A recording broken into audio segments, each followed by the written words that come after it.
இந்த வருங்க இந்த மிட்டாயி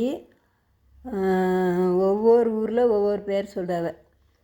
ஒரு ஊரில் தேன் மிட்டாய்ங்க, ஒரு ஊரில் ஏணி மிட்டாயிம்பவ. நாங்கள் சின்ன பிள்ளையில் லாலா மிட்டாய் தான். அந்த கடைக்கு போனேன், எங்கள் சொந்தக்காரங்க கடை. அந்த கடைனால நான் லாலா மிட்டாய் கடை, லாலா மிட்டாயின்னு நாங்கள் சொல்கிறது. இப்படி பல பேர் சொல்கிறாவ.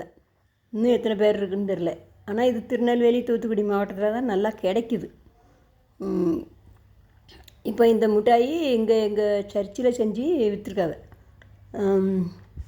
நீங்கள் இந்த மிட்டாய்க்கு என்ன பேர் வைப்பியன்னு சொல்லுங்கள். அப்புறம் இந்த மிட்டாயி எப்படி செய்யணும்னு நான் உங்களுக்கு சொல்லுவேன்.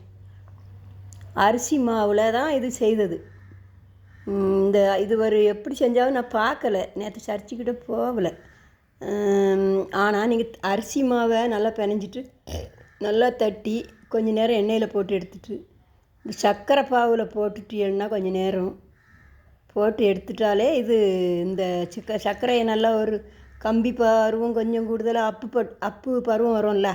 அப்படின்னா நாங்கள் சேர்ந்து வர்றதை அப்பு சடம்போம், ஒத்தையாக வர்றதை கம்பி பருவம்போம்ல.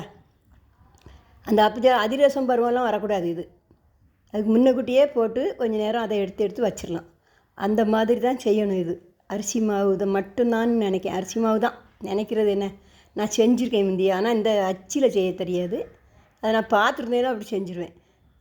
இப்போ இதை மாதிரி செய்யுங்க. நீங்கள் வேணும்னா அந்த மிட்டாயி உங்கள் வீட்டில் கொஞ்சம் அரிசி மாவை நல்லா பிணைஞ்சிட்டு கொஞ்சம் அப்படியே தட்டி இந்த எந்த சைஸில் வேணுமோ அந்த மாதிரி போட்டு எண்ணெயில் போட்டு எடுத்து லைட்டாக அதை அப்படியே